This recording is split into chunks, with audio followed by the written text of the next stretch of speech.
जिस तरह से बुलडोजर कार्रवाई पिछले दिनों में आप देख रहे थे, ना सिर्फ उत्तर प्रदेश में बल्कि देश के विभिन्न हिस्सों में उस पर लगाम कसने का काम किया है देश की सबसे बड़ी अदालत ने। और सुप्रीम कोर्ट ने जो दिशा निर्देश इस पर जारी किए हैं, जो फैसला है, उस पर तमाम तरह की प्रतिक्रियाएं आप सुन रहे हैं। हम आप तक पूरी जानकारी पहुंचा रहे हैं। अब मेरे साथ डॉक्टर सैयद कासिम रसूल इलियास जुड़ गए हैं। आप प्रवक्ता हैं AIMPLB के। मेरे सहयोगी अहमद बिलाल वहीं पर मौजूद हैं जो उनसे बातचीत करेंगे। बिलाल।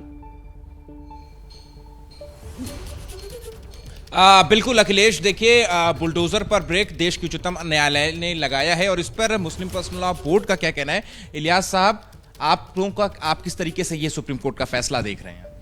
ये बहुत ही रिमार्केबल जजमेंट है।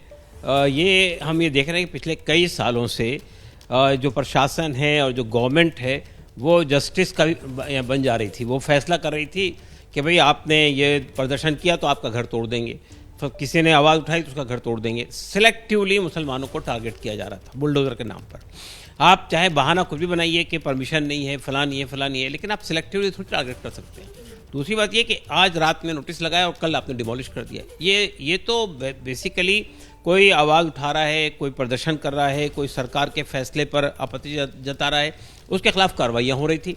तो सुप्रीम कोर्ट ने बहुत ही सही संज्ञान लिया इसका और ये कहा कि भाई ये आप कोर्ट का काम नहीं कर सकते। ये फैसला करना कोर्ट का काम है कि किसी आदमी ने कोई काम किया तो वो क्रिमिनल एक्ट है या नहीं है, ये फैसला कोर्ट करेगा। सुप्रीम कोर्ट ने आर्टिकल 21 का भी जिक्र किया और उसमें कहा कि छत का अधिकार जो है वो जीने का अधिकार है। यहां तक कहा कि जो अगर अवैध तरीके से बुलडोजर एक्शन किया जाएगा तो अधिकारियों पर भी कार्रवाई होगी। तो क्या एक राहत की उम्मीद?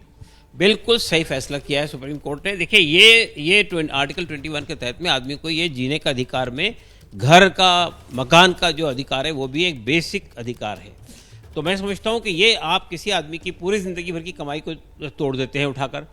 और प्रशासन तो जाहिर बात है कि सरकार के आदेश पे काम करता है, लेकिन प्रशासन को जब अकाउंटेबल बनाया जाएगा तो वो सरकार के गलत आदेश को नहीं मानेगा। तो हम समझते हैं कि बहुत सही फैसला है और हम इसको वेलकम। सुप्रीम कोर्ट ने एक ये बात भी कही कि किसी एक तरह के निर्माण को आप गिरा देते हैं और दूसरे उसी तरीके के निर्माण को छोड़ देते हैं, तो कहीं ना कहीं ये साफ जाहिर होता है कि मकान गिराने का कारण जो है वो अवैधता नहीं थी। ये बात बिल्कुल सही है, मैं भी ये बात कह रहा हूँ। आप सिलेक्टिवली टारगेट कर रहे हैं एक पर्टिकुलर कम्युनिटी को और बाकी लोगों को छोड़ देते हैं उसके अंदर में। ये अगर अवैध तरीके से मकान बना है तो वहाँ जितने मकान है सब अवैध हैं। ठीक है, आप सिलेक्टिवली किसको टारगेट कर रहे हैं? किसी ने प्रदर्शन में आवाज उठाई, किसी ने प्रदर्शन में हिस्सा लिया, उसको टारगेट कर रहे हैं। ठीक है बिलाल।